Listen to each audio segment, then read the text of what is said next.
Assalamualaikum warahmatullahi wabarakatuh. Usapang impeachment po tayo. Ano po?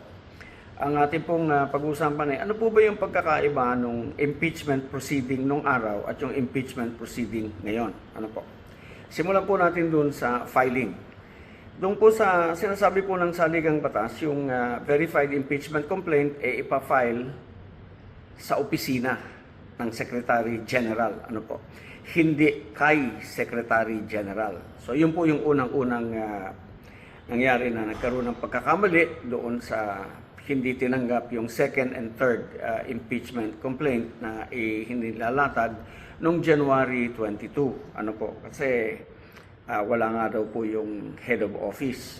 So in so doing, dahil ayaw nilang tanggapin na violate nila yung Code of Conduct and Ethical Standards at yung Anti-Red Tape Act. Dahil ang minamandato po nun ay kailangang walang interruption, ma-ensure yung continuous business transaction ng bawat opisina ng gobyerno. Doon po, may violation po sila doon. Ano po? Ngayon, ano po ba yung pagkakaiba doon sa mga ifa-file? Yung una po, ang sabi, 4 pages. Walang attachment. Yung second po, may attachment. Yung third, maraming attachment. Hindi po paramihan ng attachment, pero depende po sa dami ng allegation mo na kailangan mo suportahan. Bawat allegation po, kailangan meron kang ebidensya. So ano po ang pagkakaiba nito ngayon kumpara sa nung araw? Nung araw po pwede yung 4 page. Pwede pong ma-initiate yung 4-page verified impeachment complaint. Ano po? Kahit walang attachment, nung araw pwede.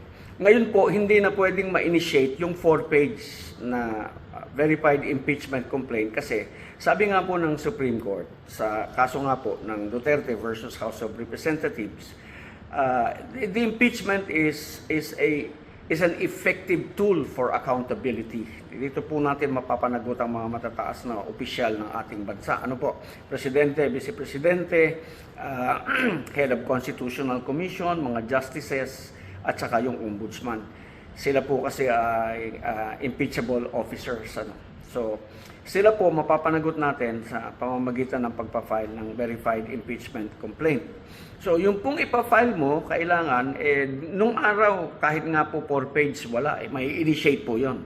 Yung ngayon po, pag final mo na sa Secretary General, pupunta po yun, immediately po, pagka-receive ng Secretary General, it should be forwarded to the office or referred to the office of the speaker. Immediately po yun, right away. Mabilis po yun, hindi pwedeng bukas o sa isang linggo o sa makalawang. Kailangan pong immediately forwarded, immediately referred to the office of the Speaker of the House. Ngayon yung Speaker of the House po, pagkatanggap niya nun, dadaan niya po yata yan dun sa Committee on Rules. Ano? Sa Committee on Rules, doon po nila ngayon e-examinin. Ito bang pinail mong verified impeachment complaint sang-ayon sa naging ruling ng Korte Suprema. Kailangan may naka-attach na ebidensya. Kailangan po kompleto. Yung evidence, yung judicial affidavit, kung merong video, i-attach mo yung... Basta lahat po kompleto ng attachment. Yun lang po ang titignan doon. Pagka po complying doon sa ito tunay na reklamo at pwedeng maging basihan ng paglilitis, po-forward po yan sa, makakalendar po yan sa order of business within 10 calendar days, within 10 session days. So, doon po pag-uusapan nila, pero this time, ang pagkakaiba rin po nung araw at saka ngayon, nung araw, walang kopya ang bawat miyembro ng House of Representatives. Ngayon po, pagka-repair sa order of business at pag-uusapan sa plenaryo, kailangan po lahat ng member ng Congress may kopya. Kompleto po para mapag-aralan, mapag-usapan, ito ba ay pwedeng ituloy o ito ba ay hindi pwedeng ituloy. Ito ba ay pwedeng i-refer to the Committee on Justice o hindi pwedeng i-refer sa Committee on Justice dahil kulang. Hindi po pagmumulan ng mabisang proseso para ma-impeach yung ipinagsasakdal. Ano po? Kasi nung araw po nang nangyayari, nagagamit yung yung hindi magandang impeachment complaint para i-defeat yung tunay na reklamo. Hindi na nga po pwedeng gamitin ngayon itong impeachment process na as a political persecution, at hindi po pwede na kung kayo marami sa Kongreso di-defeat ninyo, matatalo ninyo yung karapatan ng taong bayan na maglahad ng reklamo tungkol sa mga kasalanan, mga naging kasalanan ng mga matataas na opisyal ng ating bansa. Ano po? So, ito ba pwede? May attachment ba? Then therefore, it will be referred to the Committee on Justice. Bakit po mahalaga ito? Bakit po ito importante? Importante po ito sapagkat ang sinasabi ng ating saligang batas, you can only one impeachment complaint may be initiated within a period of 12 months. Okay. E di may 1 year bar. Pag yung pong unang verified complaint na 4 pages in-initiate ninyo at inuna ninyo, hindi po yun magiging basihan ng totohanan na makatwiran na pagproseso ng kung yung bang Pangulo natin. For example, we're talking about the impeachment of President Bongbong Marcos. Hindi pwede pong maging basihan ng totohanang paglilitis dahil kulang po, walang attachment. Hindi po siya sumasang-ayon sa ruling ng Supreme Court.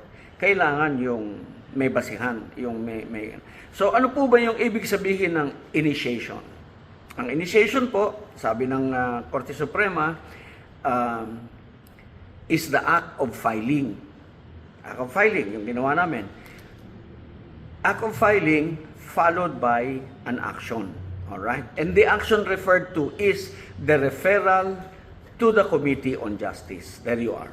So, pagka kami nag-file, pagkatapos ni-refer nila sa Committee on Justice, that's it. Yun na yun. And that defeats all others. Kaya yun po yung sinasabi namin noon na dapat kung magre-refer sila, kung magka-calendar sila, yung tatlo, pag sabay-sabayin nilang i-refer sa i-calendar sa order of business, at pagkatapos ay kung alin doon yung complying dahil may mga attachments, kompleto ang allegation, walang problema, i-refer nila ngayon sa Committee on Justice. Then there you are. Initiated na po yung una na impeachment complaint. Doon po sa Committee on Justice, doon pag-uusapan kung complying in form, complying in substance. Iba po yung pagtalakay doon sa umpisa kung yun ay dapat mong bigyan ng proseso. Ano po? Kung yun ay dapat mong ituloy dahil yan ba sham? Yan ba lokohan lang o hindi? Yan ba to defeat the right of the people na madinig ang kanilang pagreklamo sa ating Pangulo? Ano po? So, yun po yung kailangan nating bantayan, na kailangan hindi ma-initiate yung mali, yung hindi totoo na verified impeachment complaint. Yung pong nauna, maliwanag na maliwanag, alam po ng taong bayan, nung i-final po yun, wala pong attachment siya. And it cannot be the basis of an impeachment, of a valid impeachment ruling dahil hindi nga po mapapatunayan ang mga aligasyon doon dahil walang naka-attach na evidence. Ito po yung dati ng pamamaraan na nilinaw ng Korte Suprema. Tutuhanin ninyo ang impeachment process because it is an effective tool for accountability. Hindi po ninyo yung pwedeng gamitin na lolokohin ninyo ang taong bayan. Taong bayan po ang lolokohin ninyo if you do not follow the proper procedure. Yung procedure po, saklaw ng Korte Suprema. Yung cases, inyo po yan. Yun lamang po. Sana po nakapagbigay dagdag kaalaman ako sa inyo. Maraming salamat po.